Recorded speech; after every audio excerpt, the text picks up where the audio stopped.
اللهم لك الحمد كما ينبغي لجلال وجهك وعظيم سلطانك، والصلاة والسلام على حبيبنا وشفيعنا رسول الله وعلى آله وصحبه ومواله. رب اشرح لي صدري ويسر لي أمري واحلل عقدة من لساني يفقه قولي. السلام عليكم ورحمة الله وبركاته. زاري إن شاء الله እንቀጥላለን። ትምህርታችንም ዓለም ከማለቁ በፊት ስለሚመጡት ታላላቅ ምልክቶች ብቻ ይሆናል ብዬ አስባለሁ። ያቆምነው ዓለም ላይ ስለሚከሰተው ለውጥና የዓለም ሚዛን መዛባት ላይ ነበር። የሞራል ሚዛን መዛባት፣ የአካባቢና የአየር ንብረት ሚዛን እንኳን ሳይቀር ይቀየራል። ይህም አሁን እየሆነ ነው። አንዳንድ ሊቃውንት በአላህ እየማሉ ሁሉም ትንንሽ ምልክቶች መጥተው አልፈዋል ይላሉ። እያንዳንዳቸው አልፈዋል። አሁን የቀረው የመህዲ መምጣትና እሱን ተከትለው የሚመጡት ታላላቅ ምልክቶች ብቻ ናቸው ይላሉ። ሌሎች ሊቃውንት ደግሞ እስከዚህ ድረስ አይሄዱም። ነገር ግን ገና ያልታዩ የሆኑ ጥቂቶቹ አሁንም ይቀራሉ ይላሉ። አላህ ስብሓንሁ ወተዓላ ስለዚህ ነገር የበለጠ ያውቃል። ሁሉም አልቀው ሊሆን ይችላል። ነገር ግን ወደ አእምሮዬ የሚመጣው ኤፍራጥስ ወንዝ ነው። በጆርዳን ኤፍራጥስ የሚባል ወንዝ አለ። ረሱሉ ዓለይሂ ሰላቱ ወሰላም ይነግሩናል። ይህንን ሐዲስ በነገራችን ላይ በሰሒሕ ሙስሊም ውስጥ ታገኙታላችሁ። የኤፍራጥስ ወንዝ ወደ ሌላ አቅጣጫ ይመራል። ግድብ ይገደብበታል። እናም ወደ ሌላ አቅጣጫ እንዲፈስ ይደረጋል። ስለዚህ ውሃ የነበረበት ቦታ ይደርቃል። ከዚያ በኋላ ውሃ አይፈስበትም። በዚህም የተነሳ የወርቅ ተራራ ይገለጣል። ነቢዩ ዓለይሂ ሰላቱ ወሰላም ወርቅን ቃል በቃል ዘሀብ በማለት ጠቅሰውታል። ጀበሉን ሚን ዘሀብ ወይም የወርቅ ተራራ። ስለዚህ ብዙ ወርቅ ይወጣል። የዓለም ህዝቦች በዚህ ነገር እርስ በርስ ይዋጋሉ። በዚህ ወርቅ ምክንያት ወደ ጦርነት ይገባሉ። እሳቸውም ለኡመታቸው ለኛ ወርቁን አትቅረቡት፣ ወደሱ አትሄዱ ብለዋል። በዚህ ጦርነት ከ100 ሰው 1 ሰው ብቻ በሕይወት ይተርፋል። እያንዳንዱ ሰው ይህንን ጥፋት ስለሚያይ በሕይወት የምተርፈው እኔ ነኝ፣ በሕይወት ኑሬ ድርሻዬን የምወስደው እኔ ነኝ ይላል።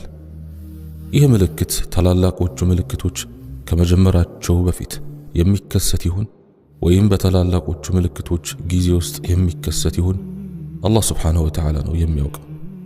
ምክንያቱም ከታላላቆቹ ምልክቶች በፊት የሚከሰቱ ትንንሽ ምልክቶች አሉ። እንዲሁም በታላላቆቹ ምልክቶች ጊዜ እነሱ እየተከሰቱ ሳለ የሚከሰቱ ትንንሽ ምልክቶች አሉ። ደግሞም ከዚያ በኋላ ወይም ዓለም ከማለቁ በፊት የሚቀጥሉ ትንንሽ ምልክቶች አሉ። የትንሽ ምልክት ምሳሌ ወይም ከታላላቆቹ አንዱ አድርገው ሊቆጥሩት ከፈለጉ፣ ነገር ግን ነቢዩ ዓለይሂ ሰላቱ ወሰላም ከ10 ውስጥ ያልቆጠሩት የካዕባ መፍረስ ነው። ቁርአን ከምድር ላይ መነሳቱ ነው። ሰዎች ላኢላሃ ኢላላህ ከሚለው ቃል ውጭ ምንም አያስታውሱም። ይህንንም ከአባታቸው ከአያታቸው ነው የተማሩት። ስለዚህም ጉዳይ እንወያይበታለን ኢንሻአላህ። ስለዚህ በኤፍራጥስ ወንዝ ያ ነገር ይከሰታል። የዓለም ፍጻሜ ምልክት ነው። ነገር ግን ያ ከመሆኑ በፊት ታላላቆቹ ምልክቶች ከመምጣታቸው በፊት አላህ ስብሓንሁ ወተዓላ ይህንን ኡማ አሁን ካለበት ፍጹም መከራና ደካማ ሁኔታ ያነሰዋል። ወደ ድል አድራጊና ወደ ክብር ይመልሰዋል። በአንድ ወቅት ወደ ነበረው ልዕልናው ይመልሰዋል። ይህንን ኡማ በአንድ ወቅት አንድ ከመሆን ዛሬ ወደሚገኝበት መለያየት መጥቶ እንደገና ወደ አንድነት ይመለሳል። ወደ ክብሩ ይመለሳል። በአንድ ወቅት እንደነበረውና እንዲያውም በተሻለ ሁኔታ የዓለም መሪ ህዝብ ይሆናል። ይህ በብዙ ሐዲሶች ላይ የተመሰረተ ነው። አንዱ ሐዲስ የሚከተለው ነው። እሱም በሙስሊምና በቡኻሪ ውስጥ ይገኛል። ነቢዩ ዓለይሂ ሰላቱ ወሰላም እንዲህ አሉ። እስልምና እንግዳ ሆኖ ጀመረ፣ እንደጀመረውም እንግዳ ሆኖ ይመለሳል።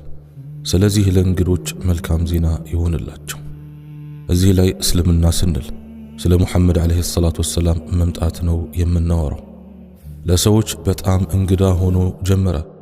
እንግዳ ከዚህ በፊት ይህን አዲስ መንገድ ብዙም አያውቁትም ነበር። ወደፊትም እንደገና እንግዳ ሆኖ ይመለሳል። ልክ መጀመሪያ ላይ እንደጀመሩ በትክክል በተመሳሳይ መንገድ። ከዚያም እንዲህ አሉ፣ በዚያን ጊዜ ሁሉ እንግዳ ለሆኑት መልካም ዜና ይሆንላቸው። እንግዳ ምንድን ነው? በቀላሉ ሰዎች ሁል ጊዜ ከነበራቸው ልማድ፣ ወግና ዕውቀት አንጻር የማይታወቅ ነገር ማለት ነው። እንግዳ ነው ግን ትኩረት የሚስብ። ይህን ሁሉ ጊዜ ተሳስቼ ይሆን? ይህ እንግዳ ሃይማኖት ትክክለኛው ይሆን ብለህ ታስባለህ። እንግዳ ማለት የማይታወቅ ማለት ነው። ስለዚህ እስልምና እንደዚያ ነው የጀመረው። ታሪኩን በነቢዩ ዓለይሂ ሰላቱ ወሰላም ሲራ ወይም የህይወት ታሪክ ውስጥ እናውቀዋለን። እሱም ማንበብ ብቻ ነው የሚጠበቅባችሁ። ምን ማለት እንደሆነ ትረዳላችሁ። ዛሬም አሁን ባለንበት ዘመን ተመሳሳይ ሁኔታ አለን። እስልምና እንደጀመረው ሁሉ ገይብ ወይም እንግዳ ነው። ስለ ዘመናችን አንድ የከፋ ተጨማሪ ነገር አለ። እሱም እንግዳ የሆነው ለማያምኑት ብቻ አይደለም። ለተለያዩ ሙስሊሞች እንግዳ ሆኗል። ሙስሊሞችም ተከፋፍለዋል። እርስ በርሳቸውም እንግዳ ሆኗል። አንድ በጣም ቀላል ታሪክ ፈጣን የሆነውን ኢንሻአላህ ወደ አእምሮአችሁ ለማቅረብ ልንገራችሁ። በሆነ አካባቢ በተራራማው የገጠር አካባቢ እንግዳና አስገራሚ እምነት ነበራቸው። ጥሩ ሙስሊሞች የነበሩ ሰዎችን ወልይ ወይም አውሊያ ወይም ቅዱሳን ብለው ይጠሯቸው ነበር። እናም በተለያዩ መንደሮች ውስጥ በተወሰኑ ቦታዎች እንደተቀበሩ ያምናሉ። እነሱ ክብር ሰዎች ናቸው፣ ከተራ ሰው የተለዩ ልዩ ባህሪያት ያሏቸው ሰዎች ናቸው ይላሉ። አላህ ይባረካቸው።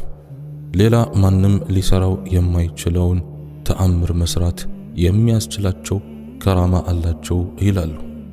ይህም በእምሯቸው ውስጥ ቀረ። በእኛ መንደር፣ በአባቴ መንደር አንድ ትልቅ መቃብር ነበረን።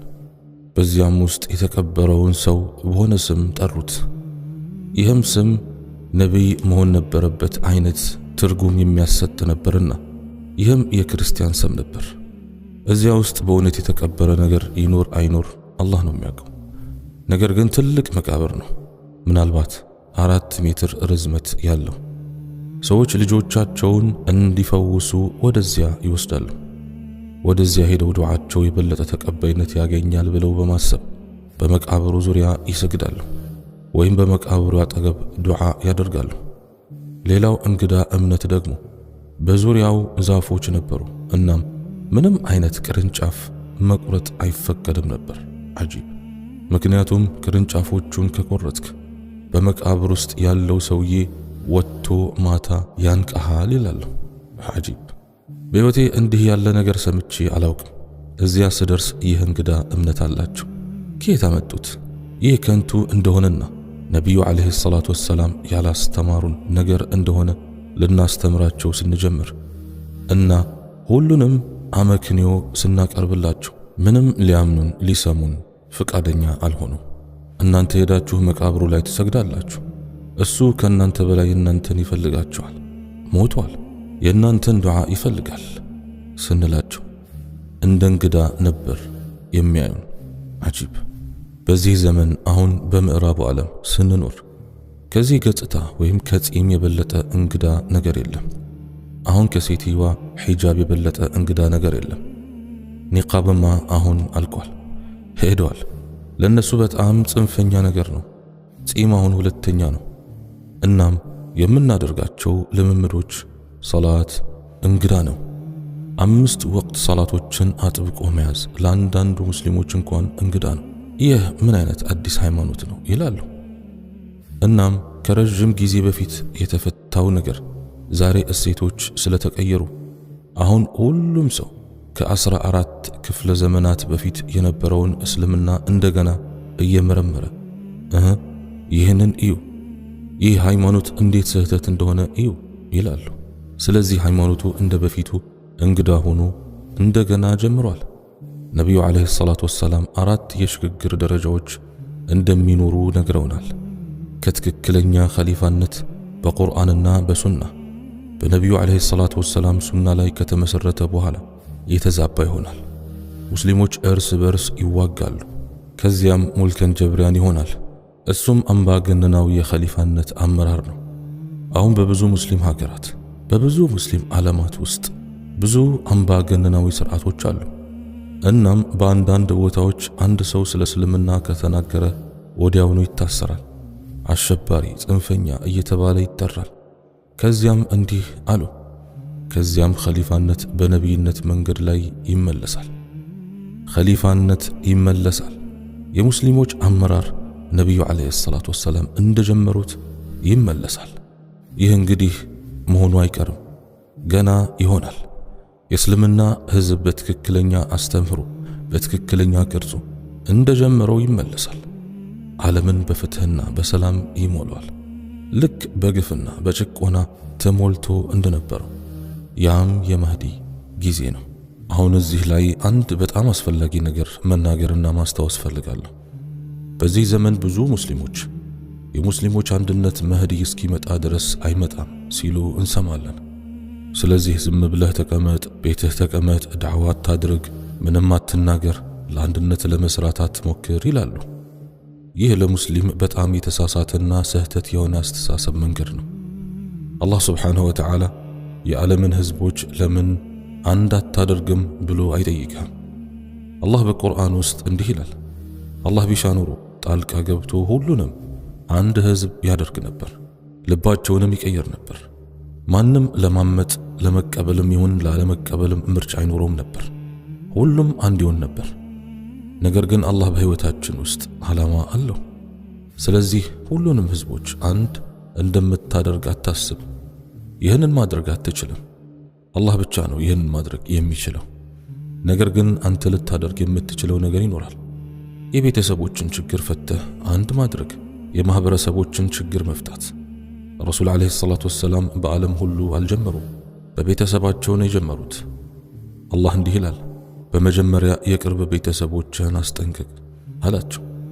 ከዚያም አስፋፉ። ስለዚህ በእንደዚህ መልኩ መጀመር። መዲና የምትባል ትንሽ ከተማ፣ ጥቂት ሺህ ሙስሊሞች፣ ያ የሙስሊሞች ህዝብ ነበር። ከዚያም አስፋፉ። ነገር ግን እንዴት እንደተጀመረ ተመልከቱ።